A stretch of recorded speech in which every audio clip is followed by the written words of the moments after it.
ল্যাপটপের কিবোর্ডে আরমানের আঙ্গুলগুলো যেন ঝড়ের গতিতে খেলে চলেছে। তার চোখের মণি দুটো ল্যাপটপের নীলচে আলোয় এক হিংস্র ও কুটিল মেজাজে জ্বলজ্বল হয়ে আছে। আজ তার জীবনের অন্যতম সবচেয়ে গুরুত্বপূর্ণ দিন। আর মাত্র কয়েকটা ঘন্টা, তারপর তাকে আর কখনো জীবনের কোনো বাকি পিছু ফিরে তাকাতে হবে না। বিগত 2 বছর ধরে শিকদার এন্টারপ্রাইজের চোখ ফাঁকি দিয়ে পদমর্যাদার অবাধ সুযোগ নিয়ে ধাপে ধাপে যে কোটি কোটি টাকা সে সরিয়েছে, তা তো স্রেফ একটা ট্রেলার ছিল। আসল সিনেমা তো শুরু হতে যাচ্ছে আজ সকালের মহামূল্যবান বোর্ড মিটিংয়ে। আজকের বিদেশের সেই জায়ান্ট ক্লায়েন্টের সাথে শিকদার এন্টারপ্রাইজের কোটি কোটি টাকার ডিল মিটিংটা যদি একবার সফল হয় আর কন্ট্রাক্ট পেপারে যদি একবার সাইন হয়ে যায়, তবে ওই প্রজেক্টের পুরো ফান্ডটাই ঘুরপথে চলে যাবে তার বেনামি সেল কোম্পানিতে। ইকবাল শিকদার ভাবলেন প্রজেক্টে ক্ষতি হয়েছে, কোম্পানি লসে পড়েছে, আর এদিকে সে অগাধ টাকায় মোড়ানো বিছানার উপর পা ছড়িয়ে ঘুমাবে আরমান চেহারা হেলান দিয়ে ঠোঁটের কোণে এক জঘন্য ও বিষাক্ত হাসি ফুটিয়ে তুলল। হাতে সিগারেটে একটা লম্বা টান দিয়ে ধোঁয়া ছেড়ে মনে মনে বলল, বুড়ো ইকবাল শিকদার ভেবেছিল আমাকে স্রেফ একটা বিশ্বস্ত গোলাম বানিয়ে সারা জীবন খাটিয়ে মারবে, আর মেহুল ভেবেছে আমি ওর দেওয়া অপমান নীরবে গিলে নেব। আজ শুধু চুক্তিতে একবার সই হোক, তারপর যখন পুরো শিকদার সাম্রাজ্যের কলকাঠি আমার হাতের তালুতে চলে আসবে, তখন বুঝবি আরমান শিকদার ঠিক কী জিনিস। তোদের অহংকার, তোদের রাজপ্রাসাদ সব আমি তাসের ঘরের মতো ঘুরিয়ে দেব। ইকবাল শিকদারকে আমি আজীবনের জন্য রাস্তায় বসাবো, আর মেহুলকে আমার পায়ের নিচে টেনে আনবো। তার মস্তিষ্কের প্রতিটি কোণে তখন শুধুই বেইমানি, চরম ক্ষোভ আর প্রতিশোধের এক ভয়ঙ্কর নীল নকশা কাজ করে চলেছে। নিজের এই নিখুঁত শয়তানি চক্রান্তের পরিণতি যে কতটা রোমাঞ্চকর হতে যাচ্ছে, তা ভেবেই আরমানের শরীরের প্রতিটা রন্ধে রন্ধে যেন এক বিকৃত আনন্দের শিহরণ খেলে গেল। ঠিক এমন সময় ওয়াশরুমের দরজা খুলে দোয়াটে ভেজা আমেজ নিয়ে বাইরে বেরিয়ে এলো আনিকা। স্লিভলেস ব্লাউজ আর শরীর জড়িয়ে থাকা পাতলা জর্জেটের শাড়িতে তার সদ্য গোসল করা চেহারায় এক অন্যরকম মাদকতা। চুল থেকে গড়িয়ে পড়া পানির ফোঁটাগুলো আর তার অনাবৃত কাঁদার পিঠ বেয়ে নিচে নেমে যাচ্ছে, যা সে হাতের তোয়ালে দিয়ে ধীর মনে মুছছিল। চেয়ারে বসে থাকা আরমানের নজর আনিকার উপর পড়তে তার ভেতরে শতু চিন্তা ভাবনাগুলো এক লহমায় যেন থমকে গেল। আনিকার এই সুগঠিত ফিগার, তীক্ষ্ণ মেদহীন নিখুঁত শারীরিক আবেদন আর উপসে পড়া হটনেস যে কোনো পুরুষকে মুহূর্তে মাতাল করে দেওয়ার জন্য যথেষ্ট। আরমান মনে মনে এক চরম আত্মতৃপ্তি আর গর্ব অনুভব করলো। সে ভাবল, মেহুলের মতো ওই সাধারণ সাদাসিধে মেয়েটাকে ছুঁড়ে ফেলে আনিকাকে আপন করে নিয়ে সে তার জীবনের সবচেয়ে সঠিক ও সেরা সিদ্ধান্তটা নিয়েছে। অতঃপর আরমান হাতের আধপোড়া সিগারেটটা অ্যাস্ট্রেতে ফিসে নিভিয়ে দিল। ধীর পায়ে আবেশে জড়ানো পায়ে এগিয়ে গেল আনিকার দিকে। কোনো কথা না বলে পেছন থেকে আনিকার আলতো কোমরটা জড়িয়ে ধরে নিজের মুখটা ডুবিয়ে দিল তার ভেজা গলার কাছে। আরমানের এমন হঠাৎ ও উষ্ণ কাণ্ড দেখে আনিকা ঠোঁটের কোণে মুচকি হেসে পেছনের দিকে ঘাড় হেলালো। আরমান তার গালে নিজের ঠোঁট ছুঁয়ে গদগদ গলায় বলে উঠল, তুমি দিন দিন যে পরিমাণ হট আর সুন্দরী হয়ে উঠছো আনিকা, আমার কাজকর্মে মন বসানো দায় হয়ে যাচ্ছে। আনিকার ফর্সা মুখটা মুহূর্তে লজ্জার রক্তিম আভায় লাল হয়ে উঠল। সে মিষ্টি হেজে নিজের নজর নিচু করে আরমানের বুকে আলতো ধাক্কা দিল। ঠিক এই রোমান্টিক মুহূর্তে টেবিলের উপর থাকা আরমানের মোবাইলটা তীক্ষ্ণ সুরে বেজে উঠল। আরমান এক প্রকার অনিচ্ছা সত্ত্বেও আনিকাকে ছেড়ে এগিয়ে গিয়ে ফোনটা হাতে নিল। স্ক্রিনের নাম দেখে কলটা রিসিভ করতেই ওপাশ থেকে কোম্পানির প্রজেক্ট ম্যানেজারের উন্মাদের মতো ভয়ার্ত কণ্ঠ ভেসে এলো, স্যার, খুব বড় বিপদ হয়ে গেছে। আমাদের নতুন প্রোডাক্টের বিজ্ঞাপনের জন্য যে ফিমেল মডেলকে হায়ার করা হয়েছিল, হঠাৎ ওনার পার্সোনাল কিছু প্রবলেমের কারণে উনি এই শ্যুটে অংশ নিতে পারছেন না বলে জানিয়ে দিয়েছেন। স্যার, হাতে একদম সময় নেই। আজকের প্রজেক্টে লঞ্চিং মিটিংয়ের আগে আমাদের খুব দ্রুত অন্য কোনো মডেলের ব্যবস্থা করতে হবে, না হলে আজকের প্রেজেন্টেশনে আমরা বিরাট বড় ধাক্কা খাবো। কথাটা বলার সময় আরমান কিন্তু আনিকার সামনেই দাঁড়িয়েছিল। সে বাম হাত দিয়ে আনিকার অনাবৃত কোমরটা আরও একবার শক্ত করে নিজের দিকে টেনে জড়িয়ে ধরল। এদিকে আরমানের কাছাকাছি থাকাতে ফোনের ওপাশের ফ্যানিক করা কথাগুলো আনিকার কানে স্পষ্টভাবে পৌঁছালো। আরমান সামান্য বিরক্ত হয়ে গম্ভীর কণ্ঠে বলল, ঠিক আছে, শান্ত হও, আমি দেখছি কি করা যায় বলে সে ফোনটা কেটে দিল।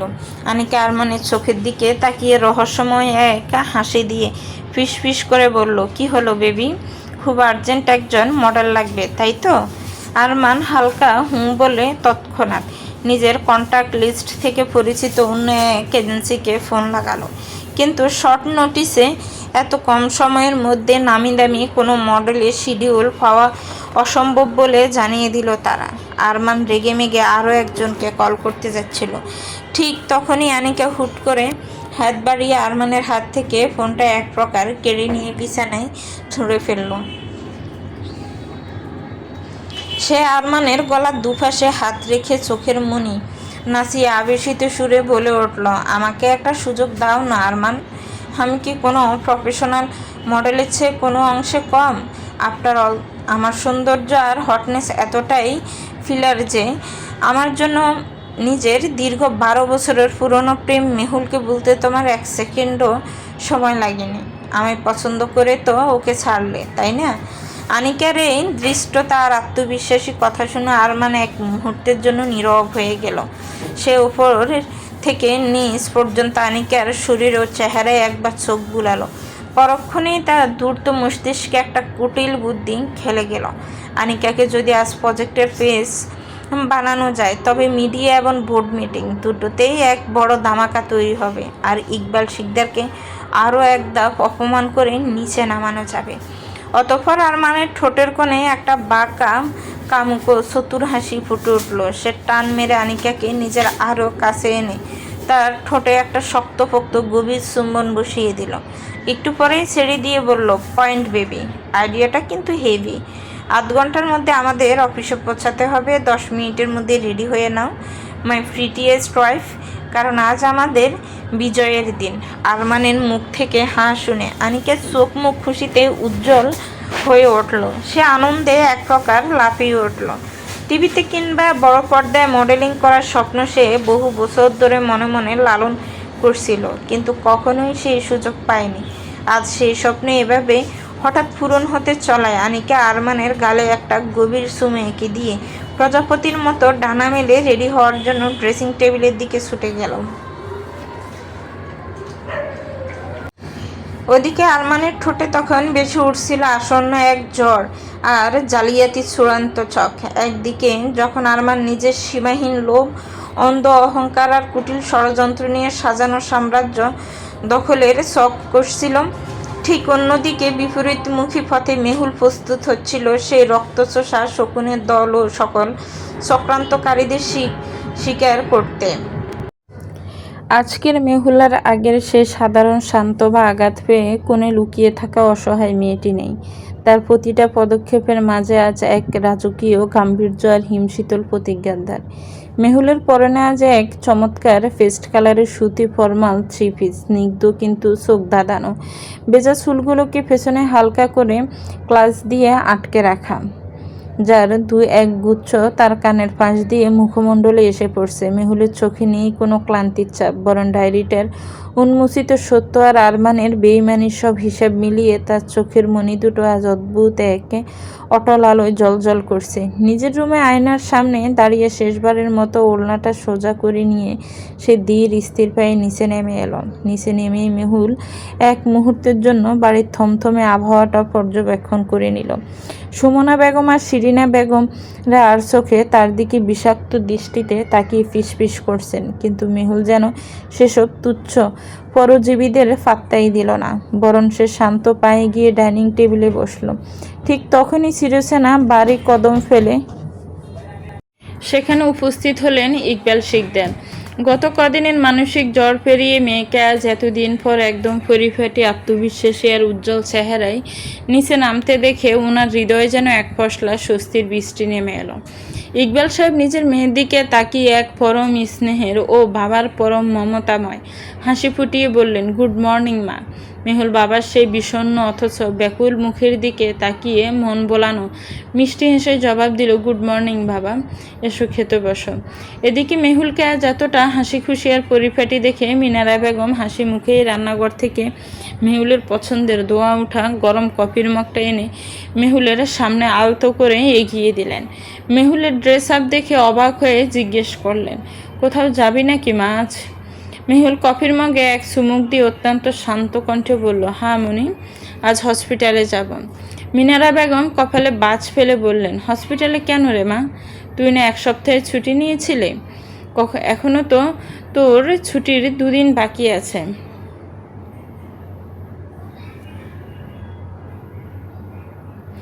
ঠিক সেই মুহূর্তে ডাইনিং টেবিলে দুবদা ফা ফেলে এসে দাঁড়ালো আরমান আর আনিকা। আনিকার পরনে অতিরিক্ত সাজগোজ আর কড়া মেকআপ, যা দিয়ে সে আজ অফিসে গিয়ে প্রজেক্টের মডেল হওয়ার আমেজ প্রকাশ করছে। আর আরমান তার পাশে একরাশ অহংকার নিয়ে দাঁড়িয়ে মেহুল আর চোখে সুসজ্জিত। 2 বেইমানকে এসে দাঁড়াতে দেখে নিজের কফির মগটা টেবিলে রাখলো। মিনারা বেগমের দিকে তাকালো আর গলাটা খানিকটা ছড়িয়ে আরমানদের শুনিয়ে উত্তর দিল, ছুটি তো নিয়েছিলাম মনি, খুব সুন্দর কিছু বিনোদনের নাটক দেখব বলে। নাটক তো বেশ ভালোই দেখলাম, প্রচুর বিনোদনও পেলাম, চুটিয়ে মজাও নিলাম। তাই এখন ঘরে শুধু শুধু অলস বসে থেকে আর সময় নষ্ট করে কি করব বলো? চিড়িয়াখানার সব বাদরগুলোরও তো নাচ দেখা শেষ, তাই ভাবলাম আজ থেকে হসপিটালে গিয়ে ডিউটিটা শুরু করি। কোয়ালিফাইড MBBS ডক্টর তো, প্রচুর চাপ বুঝলে, সবার মতো তো আর রং চং মেখে বসে থাকতে পারি না বলো। তাই এখন থেকে আমার প্রফেশনাল কাজগুলোই মনোযোগী হয়েই করি। আর সেই সাথে ভাবছি সমাজের কিছু বিষাক্ত জীবাণু সাফ করার চিকিৎসাটাও শুরু করব। মেহুলের মুখ থেকে চিড়িয়াখানার বাদর আর বিষাক্ত জীবাণু শব্দগুলো শোনা মাত্রই আরমানের পর্ষা মুখটা মুহূর্তে রগে রগে লাল হয়ে উঠল। সে চড়া চোখে অত্যন্ত রাগ ও হিংস্রতা নিয়ে মেহুলের দিকে তাকালো। আরমানকে এভাবে রাগে ফুঁসতে দেখে মেহুলের মনের ভেতর এক অদ্ভুত বিজয়ী আনন্দ খেলে গেল। সে আরমানকে আরেকটু খোঁচাতো, তার জ্বলন্ত রাগে ঘি ডালতে ঠোঁটের কোণে এক মারাত্মক তির্যক আর তাচ্ছিল্যের হাসি ফুটিয়ে বলল, কি হলো আরমান ভাই, ওভাবে চোখ বড় বড় করে তাকিয়েছো কেন? ও সরি, তোমাকে তো আজ আবার অফিসে দৌড়াতে হবে তাই না? তবে বেশি তাড়াহুড়ো করো না ভাইয়া, বেশি জোরে দৌড়াতে গেলে কিন্তু আবার নিজের ফাতা জালের ফাঁদে টুপ করে পা পিছলে নিজেকেই পড়ে যেতে হয়। কথাটা শেষ করেই মেহুল প্লেটে অর্ধেকটা রুটি রেখে নিজের ব্যাগটা গাড়ে থেকে ঝুলিয়ে এক জটকায় ছেড়ে উঠে দাঁড়ালো। মেহুলকে এভাবে পুরো খাবার না খেয়ে উঠে পড়তে দেখে মিনারা বেগম তাড়াহুড়ো করে বলে উঠলেন, কিরে, পুরোটা খাবারটা না খেয়েই উঠে গেলি যে, কি ব্যাপার মেহু, খাবারটা শেষ কর।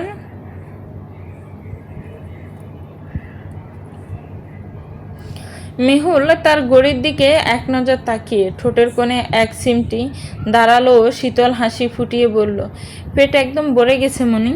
আসলে খাবার টেবিলের আশেপাশে এত ইনফেকশনের জীবাণু ছড়াছড়ি যে আর এক লোকমা খেলে নির্ঘাত আমার পেটের ভেতর থেকে সব বমি হয়ে চলে আসবে। কথাটা বলার সময় মেহুলের বিষাক্ত ক্ষুরদার দৃষ্টি সরাসরি আরমান আর আনিকের মুখের উপর গিয়ে পড়ল। সে আরমানের সরে যাওয়ার রাগ আর দগদগ করতে থাকা সোয়ালির দিকে তাকিয়ে তাচ্ছিল্যের সুরে যোগ করলো, তাই ভাবছি ইনফেকশন ছড়ানো এই সস্তা ক্যান্সারাস ভাইরাসের আক্রমণকে আজকাল বাজারে খুব বেড়ে গেছে। ভাবছি আজ হসপিটালে ডিউটিতে গিয়ে শক্ত ডোজের ভালো একটা পটেনশিয়াল অ্যান্টিবায়োটিক নিজের ইঞ্জেকশন সিরিঞ্জে গুছিয়ে রাখবো। বলা তো যায় না মনি, কখনকার বিষাক্ত ছদ্মবেশ আর আসল রূপ বেরিয়ে আসে, আর তার চিরতরে 2 মাসে সাফ করে সোজা অপারেশন থিয়েটারে কেটে বাদ দিতে হয়। মেহুলের এই শেষ কথাটা ডাইনিং টেবিলের বাতাসে যেন বিষের মতন ছড়িয়ে পড়ল। সুমনা বেগম আর আরমান স্তব্ধ হয়ে মেহুলের তীক্ষ্ণ চোখের দিকে তাকিয়ে রইল। মেহুলের কথা অর্থ ধরতে না পারলেও আরমানের হাড়ের ভেতর দিয়ে যেন এক হিমশীতল স্রোত বয়ে গেল। অতঃপর মেহুল আর এক মুহূর্তে সেখানে না দাঁড়িয়ে সশব্দে হাই হিলের শব্দ তুলে রাজকীয় ভঙ্গিতে গটগট করে বাইরের দিকে হেঁটে বের হয়ে গেলাম। শহরের অন্যতম নামী হসপিটালের সাদা রঙা করিডোর দিয়ে হেঁটে যাওয়ার সময় ডাক্তার মেহুলের পরনে থাকা হোয়াইট অ্যাপ্রনটা বাতাসে হালকা উঠছিল। তার ডান হাতে তখন গাইনি ওয়ার্ডের একটি গুরুত্বপূর্ণ পেশেন্টের কেস ফাইল। এই তো সকালের কথা। সদা প্রফুল্ল মেহুলকে আজ ছুটির দিন হসপিটালের করিডোরে হঠাৎ হেঁটে বেড়াতে দেখে তার সহকর্মী ও জুনিয়র ডাক্তার নার্সরা রীতিমতো চমকে উঠেছিল। সবার মনে তখন একটাই প্রশ্ন, যে মেয়ের সদ্য বিয়ে হবার কথা সেই মেহুল ছুটি শেষ না হতেই হসপিটালে ফিরে এলো কেন? কারণ হাসপাতালের সবাই জানতে যে মেহুলের তার দীর্ঘদিনের ভালোবাসার মানুষ আরমানের সাথে ঘটা করে বিয়ে হওয়ার কথা ছিল। কেউ কেউ কৌতূহল নিয়ে এগিয়ে এসে জানতে চেয়েছিল নতুন বিয়ের প্রথম দিকের এক্সাইটমেন্ট কেমন লাগছে। কেউ আবার দুষ্টুমি করে জানতে চেয়েছিল হানিমুনে কোথায় যাওয়ার প্ল্যান, কিংবা বাসর রাতে বর তাকে কী স্পেশাল গিফট দিল। সবার এই শত শত কৌতূহল আর উচ্ছ্বাসের বিপরীতে মেহুল কোনো বিরক্তি প্রকাশ করেনি। সে শুধু অত্যন্ত শান্ত মুখে ঠোঁটে এক ফালি হালকা মলিন হাসি টেনে সবার উদ্দেশ্যে জানিয়েছিল, আমার বিয়েটা আর হয়নি, কারণ যার সাথে আমার বিয়ের সমস্ত স্বপ্ন জড়ানো ছিল সেই আমার ভালোবাসার মানুষটা আমাকে মাঝপথে ধোঁকা দিয়ে আমারই মামাতো বোনকে বিয়ে করে নিয়েছে। মেহুলের মুখ থেকে এই নির্মম সত্যটা শোনার পর করিডোরের বাতাসে যেন ফিনপতন নীরবতা নেমে এসেছিল। কেউ কিছু সময় কথা বলতে পারেনি। কারোর মুখে সান্ত্বনার সুর ছিল, ভুলে যাও মেহুল, সব অতীত পেছনে ফেলে নতুন করে জীবন শুরু করা। আবার কেউ দীর্ঘশ্বাস ফেলে বলেছিল, জীবন তো থেমে থাকে না, নতুনভাবে সব শুরু করিস। কিন্তু চাইলেই কি সব আগের মতো মুছে ফেলে নতুন করে শুরু করা যায়? হৃদয়ের কথা কি সবসময় মানুষ শুনতে পায়? এই বুক ভাঙা হৃদয়ের ক্ষত কজনে বা দেখে? আমাদের শরীরে ছোটোখাটো কোনো আঘাত লাগলে তা ওষুধে বা মলমে ঠিকই সারিয়ে নেওয়া যায়, কিন্তু মনের ভেতর জমে থাকা এর রক্তক্ষরণ তো চোখে দেখা যায় না। আর চাইলেও কি সেই দৃশ্য ক্ষত সহজে সারানো যায়? ঠিক তখনই মেহুলির চিন্তার সেই গভীর স্রোতে বাদ সাধল ওয়ার্ডের এক জুনিয়র নার্স। দৌড়ে এসে সে একটু হাঁপাতে হাঁপাতে বলল, ম্যাম, 202 নম্বর বেডের পেশেন্টের কেসিংয়ের টাইম হয়ে গেছে। উনি তো সদ্য মা হয়েছেন, এইমাত্র কোল আলো করে একটা ফুটফুটে বাচ্চা জন্ম দিয়েছেন। ওনাকে এখন একটু প্রপারলি চেক আপ করতে হবে। নার্সের ডাকে মেহুলের ধ্যান ভাঙল। সে কেস ফাইলের উপর থেকে চোখ সরিয়ে এক পলক তাকালো, অতঃপর স্নিগ্ধ গলায় বলল, চলো। বলে সে কেস ফাইলটা শক্ত করে বুকে জড়িয়ে নার্সের পেছন পেছন ওয়ার্ডের ভেতরের দিকে পা বাড়ালো। মেহুল যখন 302 নম্বর কেবিনের দরজার হুকটা খুলল, ঠিক তখনই এক অচেনা উষ্ণতা আর মমতার সুবাস এসে তার চোখে মুখে লাগলো। কেবিনের ভেতরে নরম আলোয় বিছানায় শুয়ে আছেন এক নব্য মা। সন্তান জন্ম দেওয়ার তীব্র ক্লান্তি তখনও ওনার মুখে লেগে আছে, কিন্তু চোখের কোনো উপসে পড়ছে এক অনাবিল প্রশান্তি। আর বিছানার ঠিক পাশে ঝুলন্ত ছোট দোলনাটায় পরম শান্তিতে শুয়ে আছে সদ্য জন্ম নেওয়া এক ফুটফুটে পুতুল সদৃশ্য শিশু। মেহুল দীর্ঘায় এগুলো চিকিৎসকের পেশাদারিত্ব বজায় রেখে ফাইলটা রেখে রোগীর শারীরিক অবস্থা পর্যবেক্ষণ করলো। প্রেশার আর পালস মেপে বেশ কিছু জরুরি টিপস আর নিয়মকানুন বুঝিয়ে দিল। ঠিক তখনই নীরব কেবিনটাকে আলোকিত করে এক মিষ্টি কিন্তু তীব্র স্বরে কেঁদে উঠল দোলনার শিশুটি। শিশুর কান্নার দাপটে মাটি ক্লান্ত কণ্ঠে হাত বাড়িয়ে মেহুলকে বিনীতা আবদার করে বললেন, ডাক্তার ম্যাডাম, আমার সোনাটা কাঁদছে, ওটাকে একটু তুলে আমার কোলে দেবেন প্লিজ। হ্যাঁ অবশ্যই। মেহুল মৃদু হেসে দোলনাটার দিকে বাড়ালো নিজের দুটি হাত। কিন্তু ঠিক তখনই সে তুলতুলে নরম শিশুটিকে স্পর্শ করতে গেল। এক অদৃশ্য বিদ্যুতের জটকায় থেমে গেল মেহুলের আঙ্গুলগুলো। হঠাৎ করেই তার দুই হাত থরথর করে কাঁপতে শুরু করলো। মুহূর্তের মধ্যে তার মগজের কোণে স্মৃতির কোনো অন্ধকার গহ্বর থেকে ভেসে আসতে লাগলো সুমনা বেগম, আরমান আর অসংখ্য মানুষের বিভিন্ন সময় তাকে বলা সেই বিষাক্ত মর্মান্তিক খোঁটাগুলো। ও তো অলক্ষ্মী, অপয়া। ওর মতো মেয়ের কপালে বংশের প্রদীপ জ্বালানোর কোনো ভাগ্য নেই। তুই কোনোদিন মা হতে পারবি না মেহুল, তুই ভন্দা মেহুল। শব্দগুলো যেন কোনো তীক্ষ্ণ তীরের মতো মেহুলের মস্তিষ্কে আঘাত করতে লাগলো। অপয়া, ভন্দা, প্রতিটা কটু কথা তার কান দুটোকে জাজরা করে দিল। বুকের ভেতর চেপে থাকা সমস্ত ভয়, শঙ্কার, নিজেকে অপরাধী ভাবার অদ্ভুত এক হীনমন্যতা এক নিমেষে তাকে আচ্ছন্ন করে ফেলল। মেহুল শিউরে উঠল। এই নিষ্পাপ দেবদূত রূপী শিশুটিকে ছুলে যদি তার সেই কথিত অপয়া ছায়া বাচ্চাটার উপর পড়ে, যদি সে সত্যি। কাঁপতে থাকা হাত দুটো মেহুল হুট করে গুটিয়ে নিল। নিজের নিঃশ্বাস বন্ধ হয়ে আসছে যেন। বাচ্চাটি তখনও করুণ সুরে কেঁদে চলেছে। ডাক্তার ম্যাডাম, আমার বাচ্চাটা কাঁদছে তো, একটু দিন না, ওকে একটু বুকে নেই, আমি নিলেই কান্না থামিয়ে দেবে। ঠিক সেই মুহূর্তে মেহুলের ভাগ্যক্রমে কেবিনের দরজা খুলে ভেতরে প্রবেশ করলো অন্য একজন ডিউটি নার্স।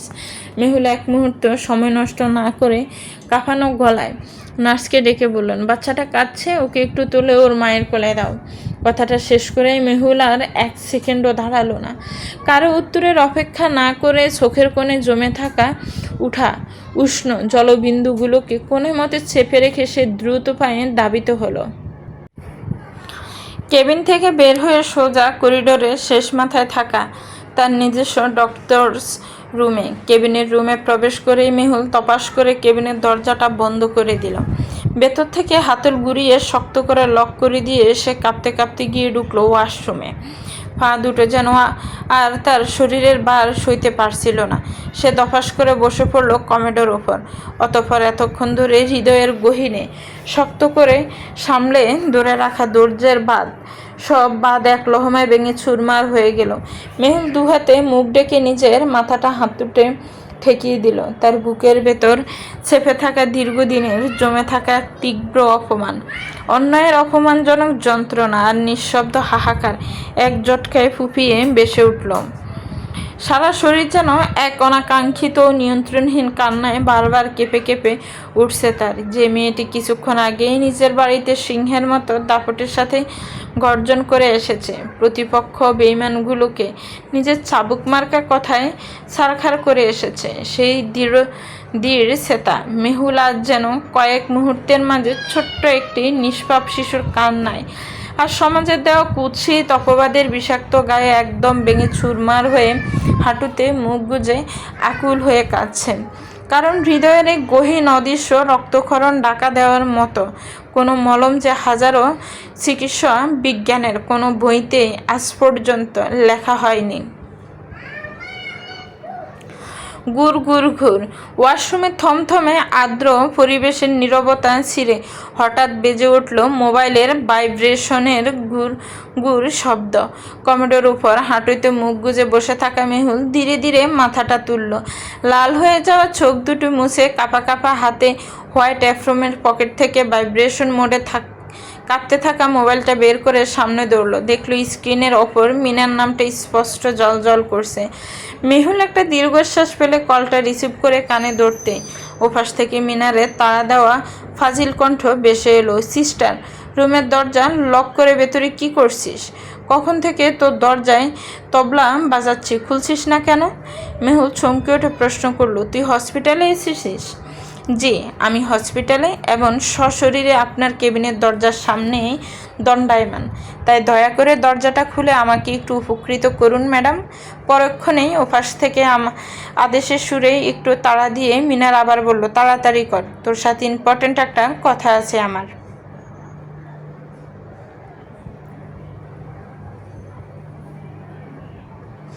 কথাটা শুনে মেহুল আর দেরি করলো না। কমেডোর উপর থেকে জটফট উঠে দাঁড়ালো। ওয়াশরুমের বেসিনের আয়নার সামনে গিয়ে দাঁড়াতে নিজের ফোলা চোখ আর বিষণ্ণ মুখটা নজরে এলো। সে চটজলদি মাথার এলোমেলো চুলগুলো হাত দিয়ে একটু ঠিকঠাক করে নিল। তারপর পানের ট্যাপটা ছেড়ে দিয়ে মুখে পরপর কয়েকটা কড়া পানির ঝাপটা দিল। তোয়ালে দিয়ে মুখ মুছে আয়নায় তাকিয়ে নিজেকে স্বাভাবিক করার ব্যর্থ চেষ্টা করলো সে। ঠোঁটের কোণে জোর করে এক সিলতে মুচকি হাসি ফুটিয়ে তুলল, যাতে তেরে বাঙ্গাছোড়ার রুফটা মিনারের দাঁড়ালো চোখ এড়াতে পারে। অতঃপর দ্রুত ওয়াশরুম থেকে বের হয়ে মেহুল গিয়ে রুমের লকিং হাতলটা ঘুরিয়ে দরজা খুলতে বাহির থেকে মিনার প্রায় হাওয়া বেগে হুড়মুড় করে ঘরের ভেতর প্রবেশ করলো। মেহুলকে কোনো কথা বলার সুযোগ না দিয়ে মিনার সোজা গিয়ে বসলো মেহুলের পেছানো রিভলভিং চেয়ারটায়। এরপর টেবিলের উপর রাখা স্টোভসটা তুলে নিয়ে একদম বিশেষজ্ঞ ডাক্তারের ভঙ্গিতে নিজের গলায় ঝুলালো। চেয়ারটা দু একবার গোল গোল ঘুরিয়ে মেহুলের দিকে ছাওয়া চশমাটা নাকের উপর একটু ঠেলে দিয়ে একদম গাম্ভীর্যের ভাব নিয়ে বসে পড়ল। এদিকে মিনারের এমন ঢং আর ডাক্তারের মতো ফুস দেওয়া দেখে মেহুল রীতিমতো তার কপাল কুঁচকে নিল। তুই এখন এই সময় এখানে? আজ থেকে না তোর অফিস যাওয়ার কথা ছিল? মেহুল দুই হাত বুকে বেঁধে মিনারের ফাজলামি দেখতে দেখতে জিজ্ঞেস করলো। মিনার গলার চারপাশে ঝুলানো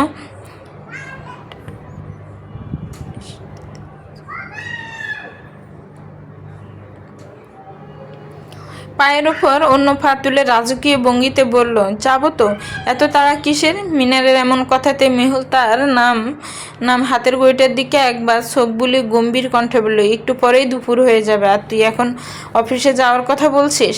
আজকে না অফিসে ইম্পর্টেন্ট মিটিং ছিল, বাবা তো বলল আজ মিটিংয়ে বোর্ডের সবার সাথে আনুষ্ঠানিকভাবে তোর পরিচয় করিয়ে দিবে।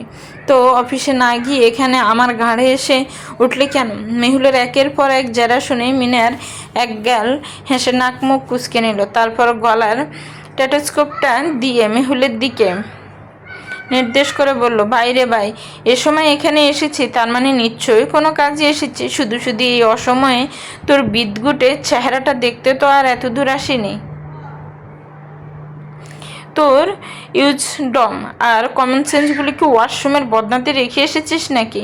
একদম ফালতু কথা বলবি না মিনার। মেহুল চোখ পাকিয়ে হুমকি দিল, জটফট বল, কেন এসেছিস? আমাকে আবার গাইনি ওয়ার্ডের রাউন্ডে যেতে হবে। মেহুলের তাড়া দেওয়ার কথা শুনে মিনারের মুখের রং আর হাসির জায়গা মুহূর্তে উবে গেল। তার চেহারায় ফিরে এলো সেই তীক্ষ্ণ আর চতুর গম্ভীর ভাব। মিনার আলতু ইশারায় সামনের খালি চেয়ারটা দেখিয়ে মেহুলকে বসার ইঙ্গিত করলো। মেহুল মিনারের চোখের ইশারায় আর সিরিয়াস লুকটা দেখেই বুঝে গেল বিষয়টা সাধারণ কিছু নয়। তাই সে আর কোনো কথা না বাড়িয়ে ধীর পায়ে এগিয়ে এসে মিনারের মুখোমুখি খালি চেয়ারটায় বসে পড়ল। ব্যাকুল গলায় বলল, এবার তো বল, কি এমন জরুরি কথা বলতে হসপিটালে ছুটে এসেছিস? মিনার মেহুলের দিকে আরেকটু ঝুঁকে এলো। গলাটা এক দাফে নামিয়ে ফিসফিস করে বলল, একটা গরম একদম তাজা আর ইম্পর্টেন্ট ইনফরমেশন পেয়েছি সিস্টার। মেহুল ব্রু কুঁচকে গেল, কিসের ইনফরমেশন? মিনার ঠোঁটের কোণে একটা বাঁকা রহস্যময় হাসি ফুটিয়ে বলল, কোম্পানির নতুন যে জায়ান্ট প্রোডাক্ট লঞ্চ হচ্ছে, যার ক্রুশিয়াল ডিল মিটিং আজ সকালে ফাইনাল হওয়ার কথা ছিল, সেই ক্লায়েন্ট হঠাৎ কিছু পার্সোনাল কাজের জন্য মিটিংটা সকালে না করে দুপুরে পিছিয়ে দিয়েছেন। সো ডিলটা এখনও সাইন হয়নি। তো এটাতে কি এমন আহামরি ইনফরমেশন হলো? মিটিং হয়নি, হবে, এখন না হোক 2 ঘন্টা পরে হবে। মেহুলকে কথার মাঝে কথা বলতে দেখে মিনার তাকে থামিয়ে দিয়ে আবারও বলল, কিন্তু আসল ধামাকা তো এটা নয়। আসল ধামাকা হচ্ছে আমাদের পরম শ্রদ্ধেয় আরমান ভাইয়া এই ডিল মিটিংয়ে ক্লায়েন্টদের ইমপ্রেস করতে আর তোকে ও আঙ্কেলকে হ্যাই করতে একটা মাস্টার প্ল্যান বানিয়েছে। কিসের মাস্টার প্ল্যান? মেহুল উৎসুক চোখে তাকালো। মিনার এবার একটা অট্ট হাসি চেপে মুখ সোজা করে বলল, আমাদের আরমান সাহেবের প্রজেক্টের মেন ফিমেল মডেল নাকি শেষ মুহূর্তে বেগে গেছে, আর সেই জায়গায় ডিল মিটিয়ে আমাদের কুলবধূ মানে আনিকাকে একেবারে রাজকীয় স্টাইলে প্রধান মডেল বানিয়ে শুটে নামানো হচ্ছে। আরমান তার নতুন বউকে স্ক্রিনে গ্ল্যামারাস মডেল রূপান্তর করে পুরো বোর্ডের সামনে হিরো সাজতে যাচ্ছে সিস্টার, আর যার শ্যুট ইতিমধ্যে শুরুও হয়ে গিয়েছে। মিনার কথাটা শেষ করে মেহুলের দিকে চেয়ে এক গা জ্বালানো হাসি দিল। মেহুল সামান্য অবাক হয়ে মিনারের দিকে চোখ সরু করে তাকালো, ব্রুজোড়া কিছুটা কুঁচকে নিয়ে জিজ্ঞেস করলো, কিন্তু তুই এই খবর জানলি কিভাবে? আরমান তো গোপনীয়তা বজায় রেখে এসব শয়তানি কাজ করার কথা। মিনার এবার একদম হিরোদের মতো কায়দা করে চুলে হাত চালালো, নিজের শার্টের কলারটি একটু সোজা করে বেশ স্টাইল মেরে বলে উঠলো, কোম্পানিতে আরমান বেটার ঘনিষ্ঠ কিছু সাটুকার আর সামসা যেমন গুটি চালছে, ঠিক তেমনি তোর ওই বাইটারও কিছু বিশ্বস্ত ব্রাই ব্রাদার আছে রে সিস্টার। হেড অফিসের ইনসাইড ইনফরমেশন বের করা আমার জন্য ডাল ভাত। তোর বাইটার যাই হোক এতটা হাম্মক নয়, বুঝলি তো? মিনার এক চোখকে টিপ মেরে ঠোঁটের কোণে এমনভাবে হাসলো যেন সে কোনো মহা মিশন জয় করে এসেছে। মেহুল তার ভাইয়ের এই ভাবসাব দেখে নিজের মনের সমস্ত ভার ভুলে মৃদু হেসে ফেলল, কিন্তু পরক্ষণেই তার চোখের মনি দুটো আবার বরফের মতো ঠান্ডা ও ধারালো হয়ে উঠল। আরমান আর রানীকে মিলে তবে আজ এই নতুন চাল ছেলেছে। প্রজেক্টের বাজেট আর ফ্রান্ট নিয়ে ছিনিমিনি খেলার জন্য আনিকাকে এখন মডেল বানিয়ে সামনে দাঁড় করানো হচ্ছে। মেহুল নিজের স্যার আর একটু সোজা হয়ে বসলো, হাতের আঙ্গুলগুলো টেবিলের উপর ছন্দে ছন্দে বাজাতে বাজাতে বলল, বাহ আরমান ভাইয়া আর আনিকা ম্যাডামের নাটক তো বেশ জমে উঠেছে তাহলে। মডেলিংয়ের শখ আর জালিয়াতির মাস্টার প্ল্যান, এক ডিলে দুই পাখি মারার চেষ্টা। মিনার তার গলার স্টেথোস্কোপটা টেবিলের উপর রেখে গম্ভীর গলায় বলল, এখন বল মেহুল কি করবি? মিটিং কিন্তু দুপুরে আর শ্যুটও অর্ধেক শেষ। আঙ্কেল কিন্তু এখনো কিছুই জানে না, বলতে গেলে ব্যবসায় একদম অন্ধের মতো আরমানকে বিশ্বাস করে বসে আছেন। আর যদি প্রজেক্টের ডিলটা একবার সাইন হয়ে যায় আর কোনো মতে যদি ফান্ডটা ঘুরে আরমানের ওই বেনামি অ্যাকাউন্টে চলে যায়, তবে আঙ্কেলের ব্যবসাকে রাস্তায় বসা থেকে কেউ বাঁচাতে পারবে না। আমাদের কিছু করতে হবে, আর আজই করতে হবে মিনার, খুব দ্রুত। Knock knock. কথোপকথনের মাঝে হঠাৎ দরজা আলতো করাঘাত হতেই মিনার আর মেহুল দুজনেই ঘাড় ঘুরিয়ে দরজার দিকে তাকালো। অতঃপর কোনো ফ্যাশন টেসে দৌড়ে মেহুল বেশ অস্পষ্ট গলায় বলল, ভেতরে আসুন। কথাটা শেষ হতে দরজা ঠেলে ভেতরে উকি দিলেন 30-32 বছর বয়সের এক মহিলা। ওনার কেলে বছর 6-এর একটা রোগা ফাতলা বাচ্চা ছেলে। মেহুল অমায়িক গলায় বলে উঠল, জি বলুন। মহিলাটি একটা মিষ্টি হাসি দিয়ে রুমে প্রবেশ করলেন এবং মেহুলের ঠিক পাশেই রাখা খালি চেয়ারটায় বসলেন। তবে চেয়ারে বসেই তিনি আসল ডাক্তার মেহুলকে উপেক্ষা করে গলায় স্টেথোস্কোপে ঝুলিয়ে ডাক্তারের চেয়ারে আয়েশ করে বসে থাকা মিনারের দিকে তাকালেন। পরম বিশ্বাস নিয়ে মিনারকে ডাক্তার ভেবে অত্যন্ত বিনীত ভাষায় নিজেদের কষ্টের কথা বলতে শুরু করলেন। ডাক্তার সাহেব, আমি খুব সমস্যায় পড়ে আপনার কাছে এসেছি। বেশ কিছুদিন ধরে শরীরটা একদম ভালো যাচ্ছে না, প্রেশারটা সবসময় অনেক হাই থাকে, তার উপর রাতে একদম ঘুম হতে চায় না, সেই সাথে কিছু প্রসূতি ও নারীগঠিত জটিলতাও দেখা দিয়েছে। কী যে করি বুঝতে পারছি না।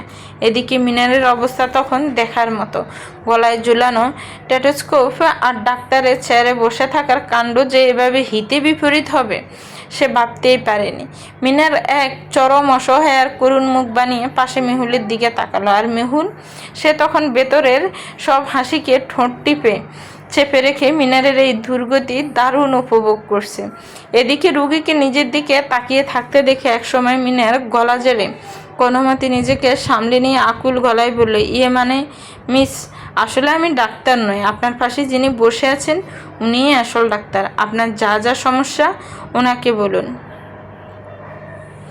মহিলাটা কিছুটা অবাক হয়ে চোখ বড় বড় করে মেহুলের দিকে তাকালো, তারপর আবার মিনারকে দেখে একটু খটকা নিয়ে বলে উঠল, তাহলে আপনি ওখানে কেন বসে আছেন? কথাটা শুনে মেহুল আর হাসি ধরে রাখতে পারল না, হালকা হেসে পাশ থেকে বুঝিয়ে বলল, আসলে ও আমার ভাই, আমার সাথে দেখা করতে এসেছিল তো, তাই আমি ওকে ওখানে বসতে বলেছি। আপনি একদম চিন্তা করবেন না, আপনার যা যা কষ্ট বা সমস্যা আমাকে বলুন। মহিলাটি এবার আশ্বস্ত হয়ে একে একে তার শারীরিক সমস্যাগুলোর কথা মেহুলকে বিশদভাবে বলতে শুরু করলো। মেহুল মনোযোগ দিয়ে সবটা শুনলো। প্রেশারটা মেপে দেখে একটা কাগজে সুন্দর করে প্রেসক্রিপশন লিখে দিল। চিকিৎসাপত্রটি হাতে নিয়ে মহিলাটি সেটির দিকে বেশ কিছুক্ষণ এক দৃষ্টিতে তাকিয়ে রইল। তারপর বেশ দ্বিধা নিয়ে মেহুলের দিকে তাকিয়ে জিজ্ঞাসা করলো, ম্যাডাম, এখানে লেখা সব ওষুধগুলো কি হসপিটাল থেকে ফ্রিতে পাওয়া যাবে?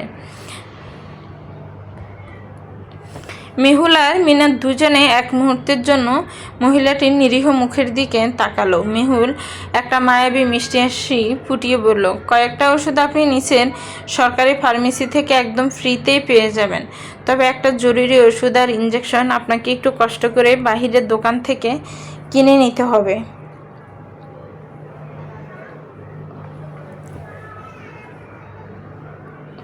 এই তো 1500 টাকার মতো, হয়তো একটু বেশিও হতে পারে বা আর একটু কম এমন।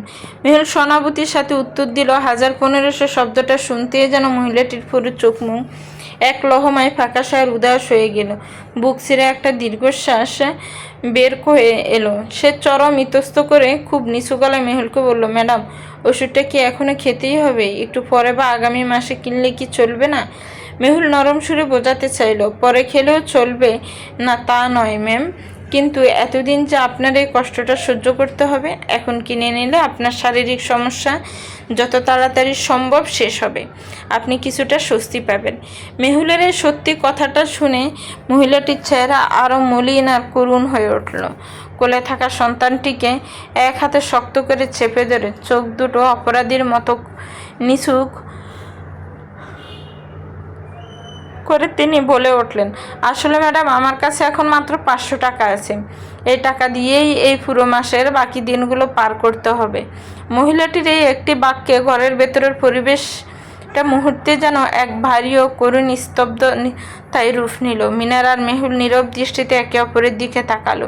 ঠিক তখনই মহিলাটি আবারও বললেন, এই টাকা দিয়ে আমি নিজের ওষুধ কিনবো, নাকি বাচ্চার খাবার, আর নাকি বাকি মাসের বাজার করব? বলে মহিলাটির কণ্ঠ দৌড়ে এলো, চোখ দুটো চলচল করে উঠল। কথাটা শুনে মিনার আর স্থির থাকতে পারলো না। কিছুটা অবাক আর ব্যথিত হয়ে জিজ্ঞেস করলো, কেন? আপনার হাজব্যান্ড কোথায়? উনি কি কোনো কাজ কাম করেন না? মহিলাটি একটা বিষাদের তাচ্ছিল্যের হাসি আসলো। দৃষ্টিটা মেঝের দিকে নিবদ্ধ রেখে বলল, হাজব্যান্ড ছিল, তবে এখন আর নেই।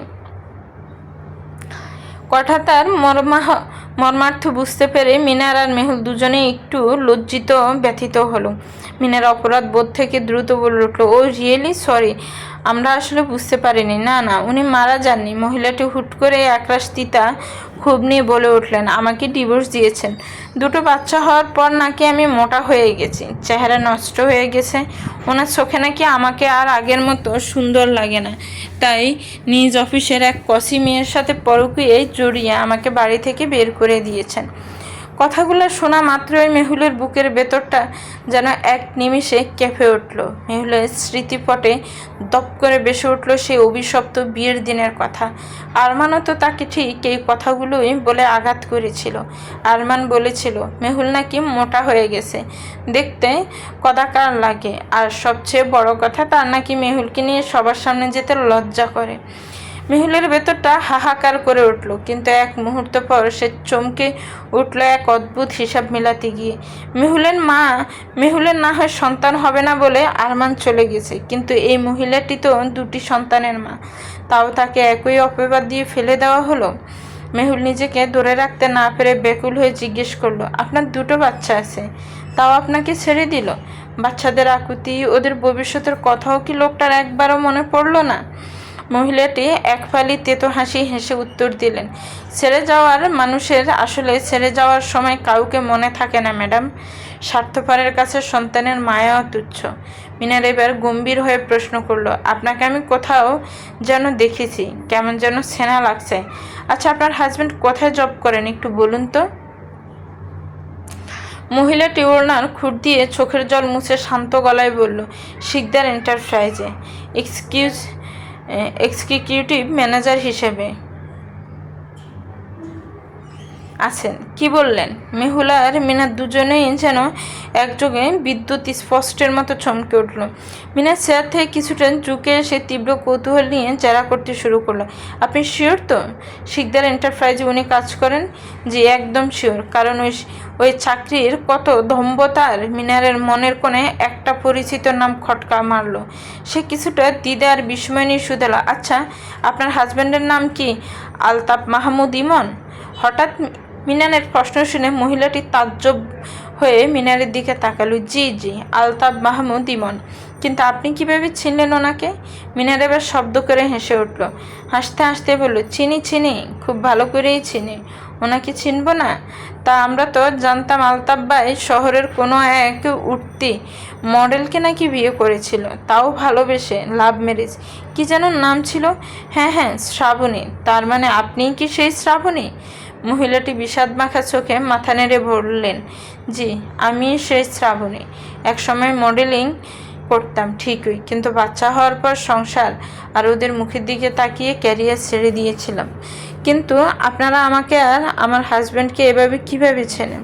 ঠিক তখনই মেহুল ধীরে সুস্থে এগিয়ে এলো, শ্রাবণীর চোখের দিকে তাকিয়ে শান্ত কিন্তু ধীর গলায় বলল, কারণ উনি যে অফিসে চাকরি করেন সেই শিকদার এন্টারপ্রাইজ আমাদেরই পারিবারিক প্রতিষ্ঠান। শ্রাবণীর কথাটা শুনে একদম স্তব্ধ হয়ে গেল। তার মুখ থেকে আর কোনো শব্দ ফুটল না, কারণ শিকদার পরিবারের মালিকদের সামনে এভাবে নিজের করুণ পরিস্থিতি প্রকাশ হয়ে পড়বে তা তিনি স্বপ্নেও ভাবেননি।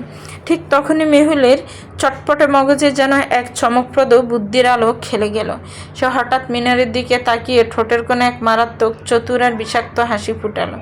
মিনার প্রথমে মেহুলের এই আচমকা হাসির অর্থ বুঝতে না পেরে থেকে ব্রুকুসকে হা করে তাকিয়ে রইল। অতঃপর বিভ্রান্তে থাকা মিনারকে উপেক্ষা করে মেহুল আর এক মুহূর্ত সময় নষ্ট না করে সোজা শ্রাবণীর দিকে ফিরে অত্যন্ত গম্ভীর ও গুরুত্বের সাথে বলল, মিস শ্রাবণী, আপনি কি আবার নিজের ক্যারিয়ারে ফিরতে চান? যদি সুযোগ পান তাহলে কি আরও একবার আপনি মডেলিং করবেন? আমাকে এখন কে দেবে কাজ ম্যাডাম? এখন তো কত শত নতুন মডেল আছে, আর আমাকে চেনেই বা কজন যে আমাকে জেসে পড়ে কাজে ডাকবে? তার উপর আমার বাচ্চা আছে, আমি দেব। আমি আপনাকে একটি কাজ দিতে চাই, যদি আপনার আপত্তি না থাকে, মেহুল বলে উঠল। শ্রাবণী একদম নিস্তব্ধ হয়ে মেহুলের দিকে তাকিয়ে রইল। কাজ? এই মুহূর্তে তার জন্য কাজ মানে বেঁচে থাকার একমাত্র আলো।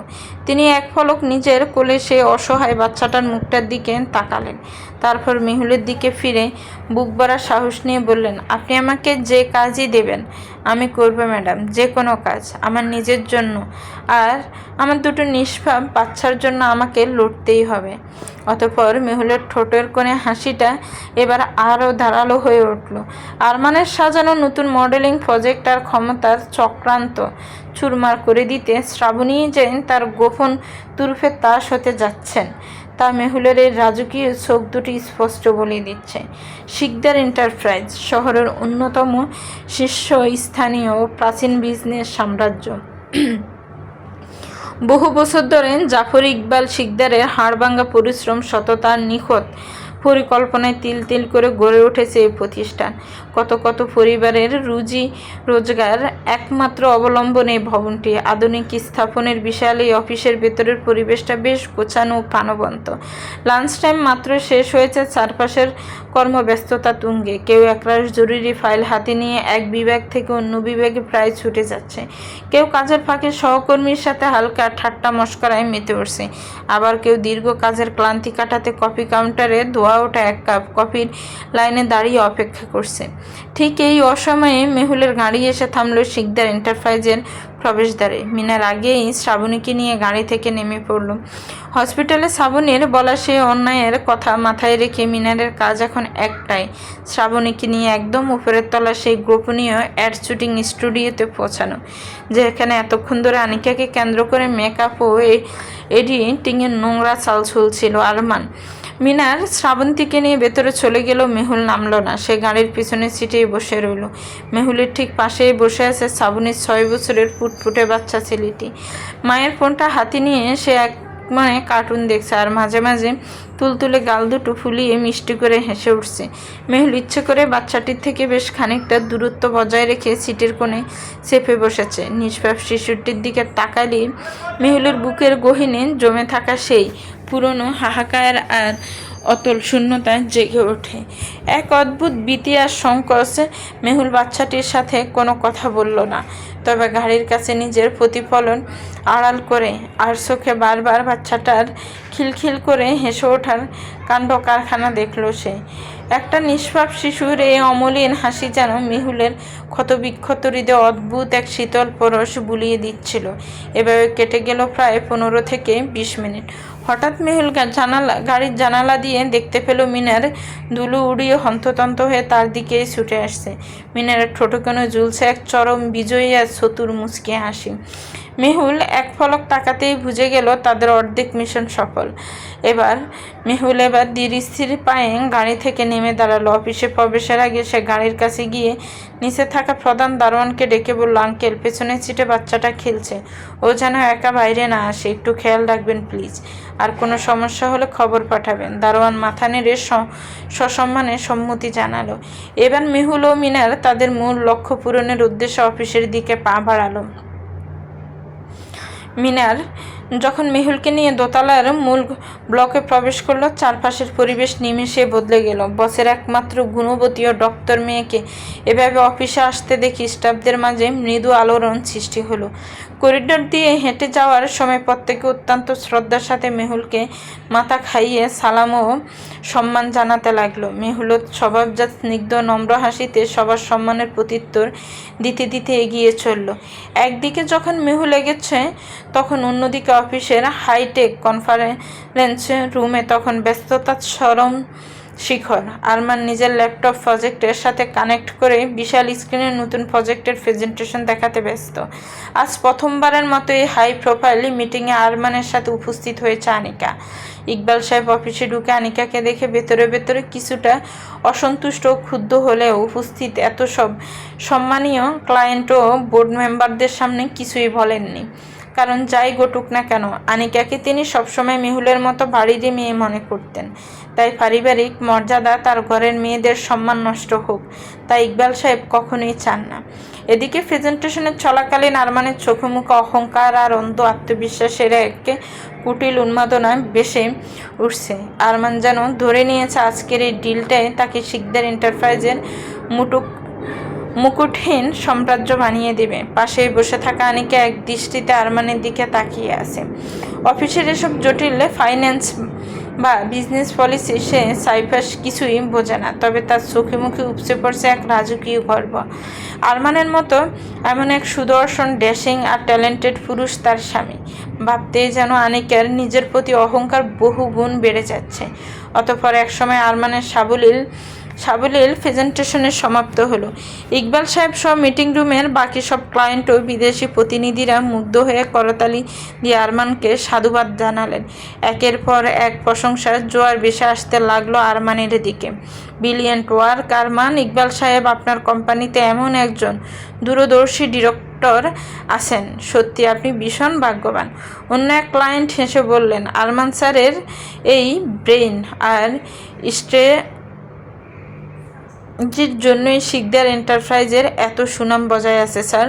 কথাগুলো শুনে ইকবাল সাহেব সৌজন্যমূলক হাসলেও আরমানের ঠোঁটের কোনো ফুট উঠল এক বিষাক্ত চক্রান্তের তাচ্ছিল্য। কারণ সে জানে তার জালিয়াতি চাল তখনও একদম নিখুঁতভাবে এগোচ্ছে।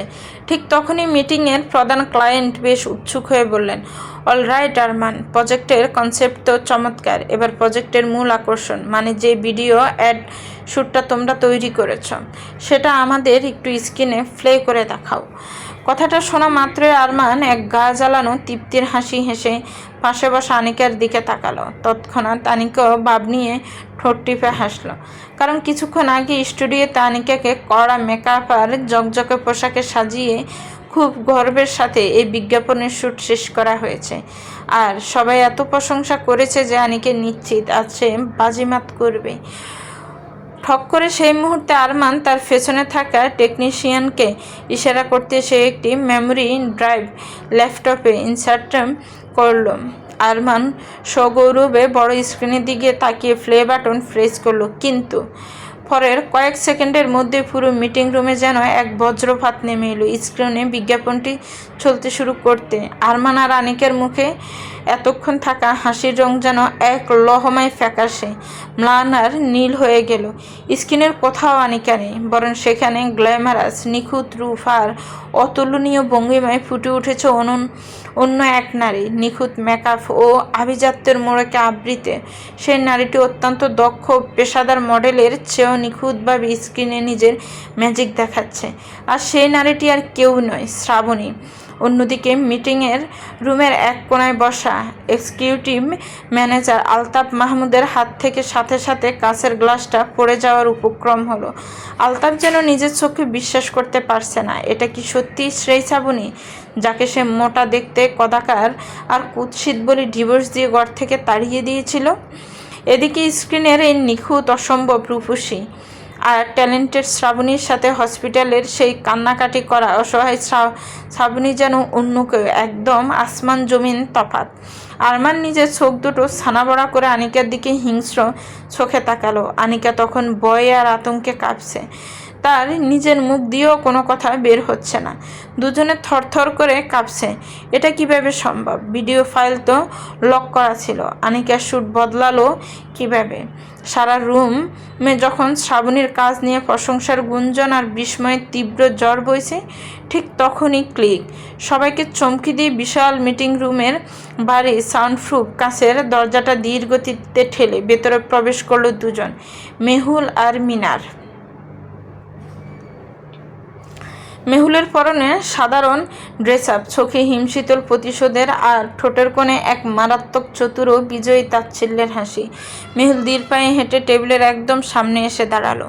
আরমানের ফ্যাকাশে হয়ে যাওয়া আতঙ্কিত মুখের দিকে নিজের তীক্ষ্ণ চোখ দুটি নিবদ্ধ করে আর একটু কাছে গিয়ে মিষ্টি গলায় ফিসফিসিয়ে বলল, কি হলো আরমান ভাইয়া? স্ক্রিন দেখে এত চমকে গেছো কেন? নাটক তো কেবল শুরু হলো, আসল চমক তো এখনও বাকি। চলবে তো ভিউয়ার্স, গল্পটার এই পর্ব কেমন লেগেছে একটি কমেন্টস করে জানাবেন। গল্পটা ভালো লাগলে একটি লাইক করবেন, গল্পটাকে শেয়ার করবেন আর আমার চ্যানেলকে সাবস্ক্রাইব করবেন। যারা অলরেডি সাবস্ক্রাইব করে রেখেছেন তাদেরকে অনেক অনেক ধন্যবাদ। ভালো থাকবেন, সুস্থ থাকবেন, আমার চ্যানেলের সাথেই থাকবেন। আল্লাহ হাফেজ। আসসালামু আলাইকুম ওয়া রাহমাতুল্লাহি ওয়া বারাকাতুহু।